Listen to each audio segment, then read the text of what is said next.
Break family, how's every single one of you today? And it's time to talk about NXT UK, the first show of 2022. And this year opens up with a championship match. Meiko Satomura, Blair Davenport. This show had everything because also it was featuring some of the matches for the #1 contender tournament for the tag team championships. We got to see some like good matches. Also, Jean-Paul Walter might be having his last match, his send-off on NXT UK. What do you think about the show? I mean, this was, we have 3 weeks here waiting for this show, 2-3 weeks. It was well worth the wait. We always say each and every week, this is our favorite show in wrestling. That still holds true in 2022. They're not going to lose that fight. And this was great. Everything that they showed us, whether it's the Heritage Cup, the tag team division, the women, not even just the championship, but, some of the women in the mid-card that they're building up, everything they show, even like you said, Walter, the one thing I wish they would have, which of course they won't, is do a package for William Regal, do something and be like, hey, you're badass. But they won't because that's just one thing that ties with you. It's like you're done. It's like they block you on Facebook. But no, this is a great episode of NXT UK, and we're gonna get talking about it real soon. Exactly. So thank you so very much, family, especially for the ones that are subscribing. Giving a thumbs up to the video. The ones that are spreading the word, sharing the link for every single one of our videos, following us in all the social media world. Thank you one more time. Don't forget to support us in the video from yesterday night, AEW Dynamite, the first show also of 2022. I got a lot of new stuff and good. For example, Hangman Page retaining the AEW World Heavyweight Championship. And here, Paul, a lot of scary spots. Rey Fenix almost dies, it seems. But Jurassic Express, Jungle Boy, and Luchasaurus with the help of Christian Cage. They're the brand new tag team champions. Dethroning the Lucha Bros and Reign that nobody really care. Aside of that, a pretty decent, and solid AEW Dynamite. Yeah, we also saw Jade Cargill. She became the inaugural TBS Women's Champion, so that was pretty cool. Like we said, it was good for her because she's a homegrown talent. And the only thing I heard rumors that there was supposed to be a post-match thing with Malachi Black and Brody King. But obviously, we didn't see any of that because I was supposed to be with the Lucha Bros. That's why they had that stare down. And obviously, Phoenix's arm was broke. What the hell? You can't have a tag team, feud with one guy with a broken arm. So obviously they didn't do that. But we wish him a speedy recovery. Exactly. It's stop being like that. That outrageous, that savage. That wild, and everything takes you some precautions. Maybe take it from a 10 and turn it down to an 8. A lot actually. And don't forget also, Paul, Jake Atlas debuted with Adam Cole. He got injured. He got an MRI today because a lot of people say that he might blow up his knee.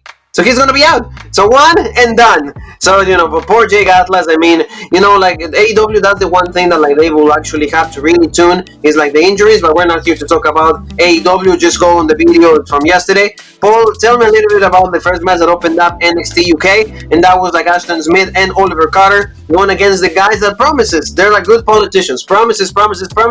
They never win. Symbiosis, Paul. Yeah, that's the thing you said perfectly. That was the greatest analogy. A politician. They promise, but at the end of the day, they lie. Because you think, okay, if you look at all 4 of these teams and you look at the tag team champions, well, they're babyface. There's 2 heels, 2 babyface teams. So you have 2 matchups that make sense.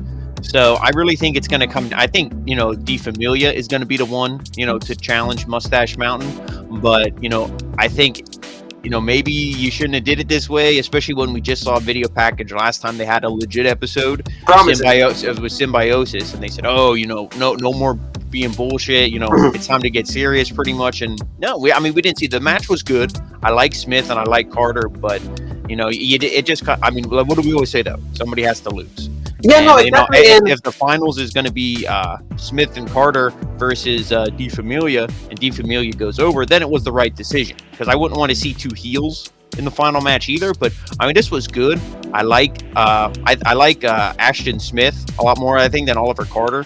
But both he's more guys athletic. I want to say. Athletic. And obviously, what is it? Primate and T-Bone. They're all right, but. To me, I think they just have to win. They're just missing because it's to me the only guy with any charisma. And I'm not saying he has a lot. Is Eddie Dennis? Eddie Dennis, yes, and he's not even the one who wrestles.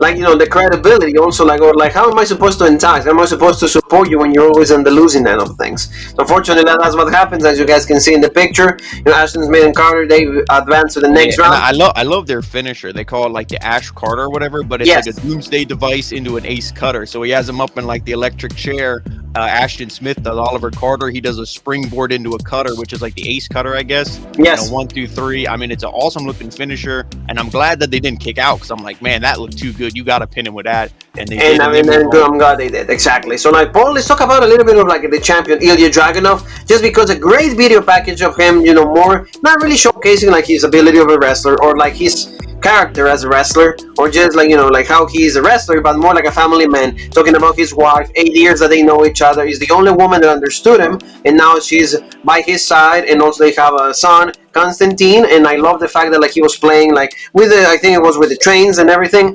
and he said that like when he misses or like when he does something wrong, when he makes a mistake, and like Ilya's like, why you do this, or like why you always try to go back, is because we always go down to fall back up. So really cool package, showcasing like the differences between Jordan Devlin and him. Family man. He's the same. He doesn't need a lot. No fanciness. No wealth. None of that. It's just more like, hey, I have my family, and that's my biggest strength. While you say that that's my biggest weakness. So there you go. Good package. I really like this.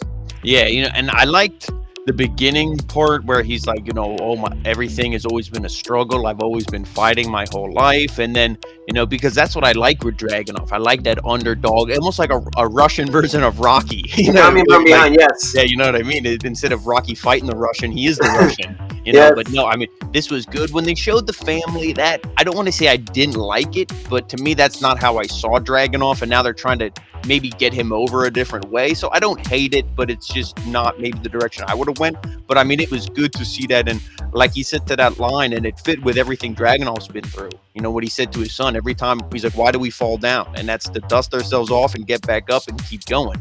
So, it was a good line there. But I was hoping they wouldn't just end it. I like how they blended it then with the promo from a few weeks ago with Jordan Devlin, where he's like, oh, you're going to have to explain to your son why, he has to take care of his beat up dad, yes. His crippled dad. So then, that gets pissed off. He's like, oh, your little wife at home, all this stuff. So this is a good feud, good intensity. And, I like it just because we said it before, both these guys, evenly sized, evenly matched. It's going to be great, and I'm looking forward to it. And and obviously for the people, like you said, when that tugs on the heartstrings, when you bring in somebody's family, that always makes it personal. So and it becomes that's the word, personal, and relatable, because we all have families. We all, maybe some have wives, some have kids, people that are watching us. So like, that's just what makes it like really good. And so we're talking about familia, right? Family, familia. Let's talk about the familia then. We get to see here, like, of course, like Theo, man, we got to see William Regal's son, Dempsey, or like maybe like he looks at William Regal like he's like closer and closer the more I see him, and Raja. So they said that, hey, they're gonna make their division, they're gonna win the tag team gold, and they're gonna win this tournament. So like really cool. Maybe the lining is not that great. That's the only thing I can say about that. But like these guys, like you said, for me, they need to be the ones that dethrone Mustache Mountain. They have every single thing in the book to dethrone them, even like in the role playing of this thing, because they're familia, Mustache Mountain, they claim their familia, best friends, brotherhood, all of that. So like these guys needs to be the ones that like become the brand new tag team champions. I don't know if this felt flat to me. All the other ones besides the one where he called him on the cell phone, which was really weird, but all the other promos have been so good, sitting at the dinner table, everything like that. I know all these tag team quick 30-second promos were all done in the same spots, and like nobody got special treatment or anything, but this just felt weird in how he says, oh, Mustache Mountain, you're not family. It takes family to win the tag belts. It's like, but they're the champions. What do you mean it takes family to win? Clearly it doesn't, because they won the belts, So, I mean, it's just sometimes when you actually listen to the words, it's like, it doesn't make sense. So I don't know if they were like, oh, go. And he's like, oh, or if somebody else wrote this for him and that's why it didn't make sense. And they can, because like you said, they have to read it and kind of understand it, because when you understand it, you can actually communicate it to somebody else. Because if you go word by word, it's just going to come out like, we dominate the new tag team division. Yeah, nobody cares, nobody understands. But if you go, hey, we're going to be the next ones that are going to rule this division. Oh, okay. Yeah, you're getting me enticed to they're like, but at least I want this to happen. Because Theo, man, Raja, especially the promo work, is really solid. The addition of Dempsey is really good also. Yeah, the only thing I will say is I almost wish Symbiosis would have somehow won this whole tournament, because I feel whoever wins this isn't going to beat Mustache Mountain for the belts. Yeah. Unless you're going to split them up. And then have maybe a short reign, Yeah, but I really don't see the person of this winning. But, we got to see. My pick is still De Familia. No, the Familia needs to win for me. Hopefully they do that by them. So let's talk about, this enhancement talent, Mary Grace. She's going to go against Zaya Brookside. And, Zaya is kind of like a heel, but still like smiles. It still has like the baby face traits, baby face behaviors. But in the end, finally Zaya Brookside has won a match on NXT UK. When this actually happened like last time, probably before pandemic days. So she has been a long time, like to see Zaya Brookside winning a match. But what did you think of it? Because like at least she gets the win, but like it's still kind of acting heelish a little bit. We'll see where the character or like the full evolution of it goes. But at least Zaya win the match, and then you see a little bit of Dancy right there. What do you think? Yeah, no, I mean, I thought this match was good. It did what it needed to do. You're showcasing the new talent. They get a little bit of offense, whatever. But no, this match here was to get Zaya Brookside over. You kind of see where it's like, yeah, she's a heel and she whines and she cries like, oh, my dad. Oh, and I like how the crowd was actually getting a little bit, maybe 2022. The crowd's like, all right, well, they heard Rope Break talking shit on us, so exactly, we got to step it up, because in this match they're like, who's your daddy? She's always calling her dad Robbie Brookside, like, oh, get me a legit match. This is all bullshit. So they're, who's your daddy? And they were cheering for the other girl, most of this match, or pretty much the whole match. So they were getting into it, cheering the baby face. But I like her, the big soccer kick to the back, and then she does kind of like almost not like a lung blower or whatever you call, or a backstabber. It's like she, instead of hitting it with the knees, she hits it with she just like kicks you in the back by holding your. So I mean, it's a pretty cool looking finisher. I think she calls it broken wings or something. Yeah, or angel's wing, or what was the Garza's was the wing clipper. I think hers the wing clipper. I think hers is broken wings or something. But good match. The rope break wings. Just name it like that. It's fine. Yeah, exactly. But at least good victory for her. She needs it, because remember, she lost with Meiko Satomura the last time we saw her, and I've still been teasing, like a feuds right there. Maybe they can be. I want to see Emilia against her again. That would be good. Or also like we haven't seen also, Amel having a match, so that could be another mini feud right there. So like there's a lot of women. We don't know where like also like Dani Luna is. Remember last time she was kidnapped, so we don't know where she's at. So all of those things like come to fruition and turn out to be feuds for Zaya Brookside. That was good, entertaining. So let's talk about Jack Stars and also Mastiff, because like they are promising another tag team that is saying 2021 was good, we got together, now we're actually our team, we know how we work with each other, we're actually more in chemistry, in sync with each other, but now we're gonna go eye for gold. We need gold, we want to win the tag team championships. I like how Jack Stars, he's smiling, he's like happy, and he's like, oh, Mastiff, he's like I don't want to have this big ugly bug looking at me, smile. And he's like, I am smiling. And he's like, see, he's smiling. So, I mean, it's kind of funny. Again, like I said, he slayed a Rhino vibes. You get that. They're the underdog team. And I would love to see them win it against the heel team, not Mustache Mountain, another babyface team. But, no, I like these guys. Them being in the tournament, I think they're going to have a good showing against D Familia. I would be surprised if they win. But, this was pretty good. Exactly. So like, no, we're going to see a lot of like good stuff happening on NXT UK, depending as much how long are they going to keep going, because we don't know. I mean, our hearts want this to keep going, and I know that like there's a lot of fandom out there. Nowhere might be hidden, but like there is people that love this. So this news actually completely like different. We didn't expect this from like this show, and this is Walter's last stand. It's going to be his last match on NXT UK for the time being. And why is this fault? Because he's going to be moving completely or permanently to the United States of America. So that's going to be, like his last match. And, he's dating Jenny, for the ones that don't know. And he finally, because of that, he's able to move to United States, because his ex-wife didn't want to move to America. So that's, I guess, Walter's going to have more opportunities in the main roster. Raw, SmackDown, he's going to be a big addition for those, imagine dream matches with McIntyre, Cesaro, also Roman Reigns, Brock Lesnar, all of that, you name it. And his send-off is going to be against Nathan Frazier. So what do you think? To me, if he loses to Nathan Frazier, that's going to be a little bullshit. So I don't know. No, he won't. And the only thing with that is, who really else is there to put him against? Because Frazier will be able to bump for this guy. He'll be able to make Walter look like $1 million. And this isn't something where it's like, oh, I'll put the guy over when I leave the promotion. No, I think Walter's going to probably kick the shit out of him. Look really strong leaving, when he goes to WWE. But, he always says, oh, when I step in the ring, I don't lose. The match sacred. Yeah, only when you step in a ring in a 6-man tag, you lose.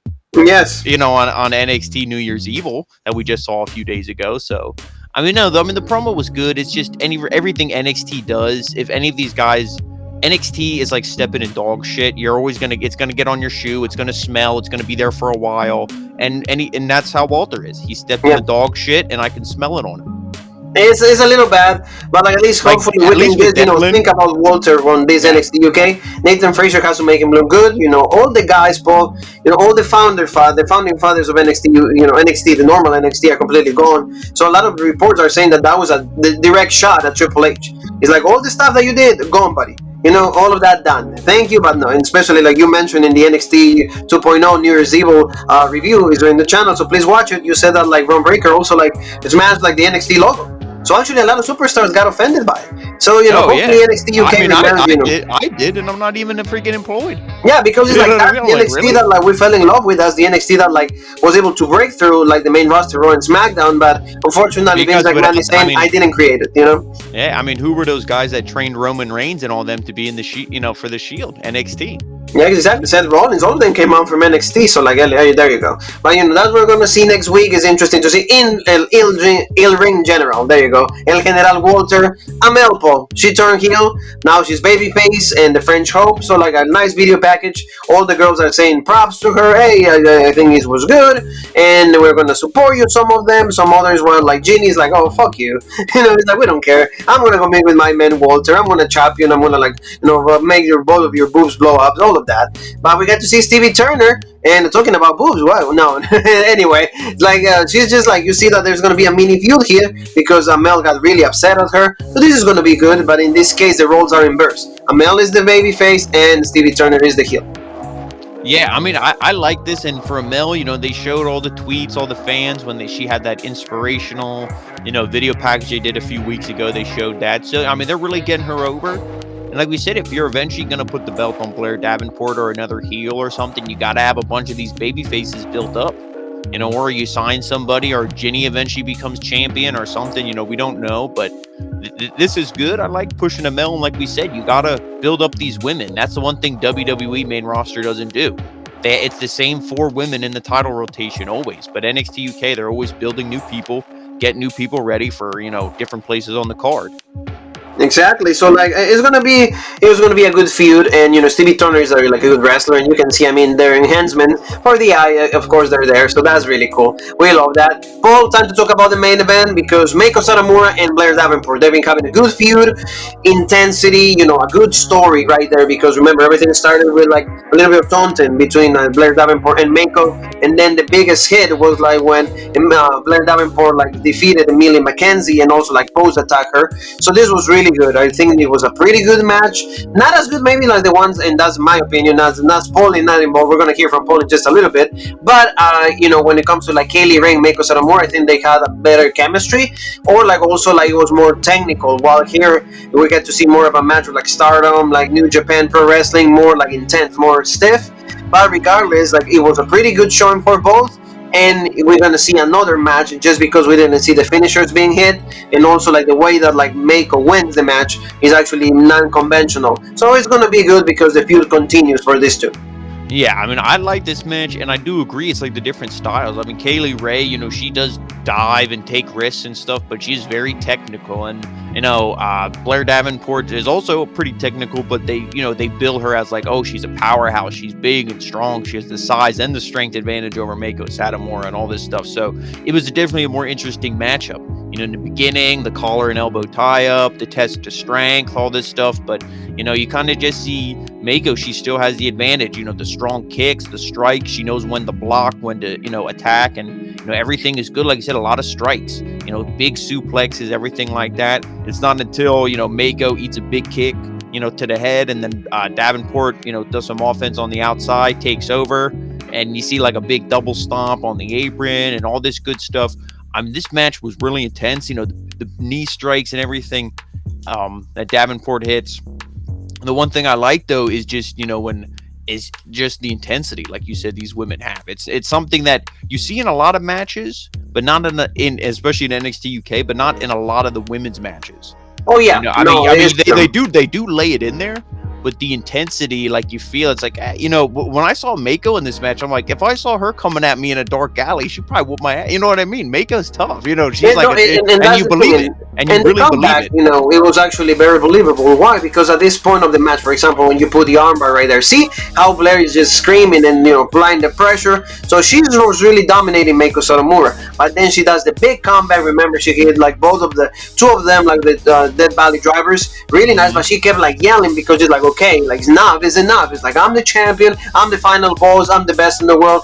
Bitch, I'm gonna just whip your ass right now, and I'm gonna, retain my title. So that was really cool. But then, you know, there was like they were trying to hit like their finishers, the Falcon Arrow. She was trying also for the Scorpio Rising. That didn't, neither one of them hit their finishers, so that's good. And what is that telling you? There's gonna be another match in the horizon, because here's how Meiko wins the match. It was just like, counter after counter, and then Meiko is able to hold the legs, hold right there, you know, with the knees and everything. So like, Blair Davenport is not able to kick out, and she wins the title. She retains her title regardless. So that was good. But like the post attack is even better, because we got to see like the big triggers, or like the knee strikes right there, 2 consecutive ones, like really, really powerful, just laying on Meiko. And you get to see Blair Davenport is not done yet with Meiko Satomura. She said, I'll see you soon. So this is going to be good. And then we're going to see this probably one in like a month or two, probably March, or maybe WrestleMania time, if they want to stretch it even more. We're going to see the final match between these two, because she has the NXT UK Women's Championship right there. So what did you think, Paul? This is to me a great picture, because Meiko might have won today, but in the long run, you see Blair Davenport is actually standing tall. Yeah, and you know, even when she lost to Kaylee Ray the first time, and the tough matches with Ginny and everything else that followed, the commentary was saying this is the toughest challenge for Meiko. You know, she barely got out of it, but now look, it's like, look who's standing tall, and look who's laying, you know, back on the mat looking at the lights. And you know, that's a telling story. Like you said, is a great picture. I love it. I want to see the rematch. Hopefully, I would say normally how NXT goes, I would say maybe 4 or 5 weeks maximum. You know, they're probably going to try to stretch this out, because they really like to build it. Let's see the video packages. Let's see the promos. You know, let's see, you know, maybe even a contract signing. You know, something like that for it. You know, but this is good. I like it. And I do like how it was a roll-up finish, because I didn't want to see this match just be once and done. I wanted this to be a feud. Like you said, the way to end it, somebody needs to hit their finisher, 1, 2, 3, and done. Exactly. So like, this was really good, and like I said to you, this is going to be absolutely amazing. And this is how the show closes, actually, with this picture right here. You know, she's leaving and she says, I'm going to see you soon. So this is how it's gonna, like, we're going to keep seeing this for another match, like I said. And this closes this show. But you know, in the end, you know, Meiko retains. It's like, okay, she's the champion, but the one that like is actually has the upper hand, like in the mental war, you know, like Blair Davenport is up there. You know, it's like, hey, Meiko, you guys have championship, but in the end, you know, I beat you more. You're more beat up, so it's all good. So this is a pretty good show. That's a good way to like end it, and it's a good way for us to say bye. So family, thank you so very much. The one thing that we always ask from you is please subscribe, hit the bell for notifications, comment. Let us know, hey, you know, I love this. Hey, maybe Meiko should just end this feud, go to somebody else. Just let us know how you guys feel about the product. It doesn't have to be only WWE. We have AEW, we have Impact, we have like, you know, 2 double features on Saturday. So please let us know how you guys feel about this professional wrestling world that all of us love. And don't forget one more time to follow us where? And then, guys, you know, so you don't miss any updates from Rope Break, follow us on Facebook, Rope Break on Facebook, the OG Rope Break on Twitter, Original Rope Break on Instagram, Twitch, TikTok, and Spotify. And, of course, right here on YouTube, the home of the #1 podcast in the YouTube wrestling community, the Original Rope Break. And you and me have one more thing that is left to say, and that is...